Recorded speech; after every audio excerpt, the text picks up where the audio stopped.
Pennsylvania has its first $1 million communities, according to a report that just came out from Zillow. I'm going to explain it all next and what it means for homeowners locally in our marketplace or people looking to relocate to the greater Philadelphia area. If you get some value out of this, click on the bell for notifications, subscribe to the channel, and you can schedule a call with our amazing team with the link in the comments. So last year, and this was posted on the Philadelphia Inquirer just a couple days ago, last year, Pennsylvania didn't have any community where the typical home price was $1 million or more, which is pretty incredible when you think about the main line, downtown Philadelphia, some of these areas where there's some incredible properties. But this year, it's got two, both in Philadelphia along the main line. According to this Zillow analysis, one was Gladwin in Montgomery County, and the other was Villanova in Montgomery and Delaware counties because it's right on the edge. This is on Zillow's list of places where homes are worth $1 million or more. They calculated the average value of the middle third of homes in the region, and the United States this year had a record number of what Zillow calls $1 million communities, 550, up from 491 a year ago. So this is a big bump, and Gladwin and Villanova were included in there. I'm not surprised. Gladwin has always been one of those zip codes and areas where people want to move to. There's some incredible properties there that are worth way more than $1 million. We've seen sales in the upwards of $10+ million in Gladwin, homes $7-8 million that have sold there.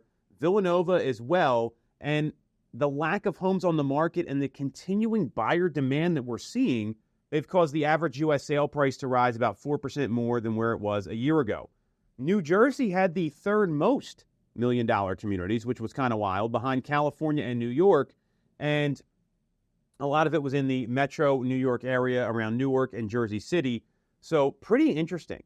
Now, the mainline effect is what we're really talking about here. And Villanova's got about 11,300 people that live in the zip code, according to the census, and it's dominated by the university. Gladwin is not on the train line and is considered like the enclave or the peak of the main line where 4,100 people live in the zip code. So we're talking about barely over 15,000 residents, 15,400 to be specific, and the median household income in both communities is over $250,000, which is the highest income tier that the census allows for.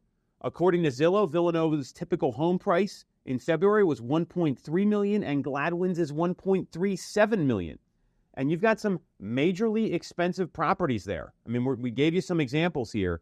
So it's really the increase in prices more than anything else that's caused this rise here, because we know that since the pandemic, home prices are up 30-40%. So a lot of this has to do with the buy-in around the areas. You're very close to the city. You've got the train line there. You've got excellent schools, both private and public. Villanova's in Radnor and Lower Merion School District, as an example, both very highly rated. Gladwin's in Lower Merion. You have a lot of old money in these areas as well. And, you know, the thing that's happened here is that the price point where you get those move-up buyers, because our median price point in Pennsylvania and in the surrounding counties is about $425,000. It's a little more than that. When people are moving up from that home, they're moving into like the 7s and 8s. Well, now you've got these folks that are trying to get into that little bigger property, and all of a sudden the $1 million price range has become very competitive in these markets in Radnor and Lower Merion townships. So what does this mean?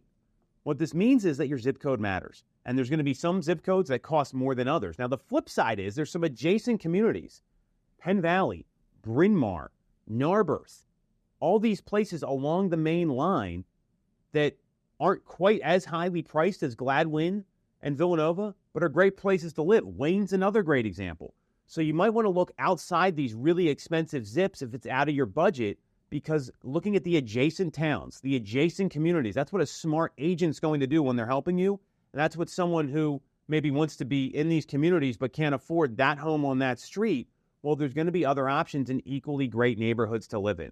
So for the people that are searching for a home, what I'd be doing if your agent is not sending you or sharing with you or helping you find a home, because we know that 50% of buyers last year wanted their agents help in finding a home, not setting up showing time, not doing anything in the MLS. You want to make sure these people are going outside those zip codes. They're looking outside the downtown area where everyone wants to be. And ultimately, what's going to happen is it's going to unlock other opportunities that maybe a better fit for you, maybe a better bang for your buck. So don't rely just on these zips. Don't listen to these reports. Get someone who knows the local market and can share with you some of those adjacent communities that are just as nice, that have the same feel, but maybe don't have that really expensive zip code that comes along with it.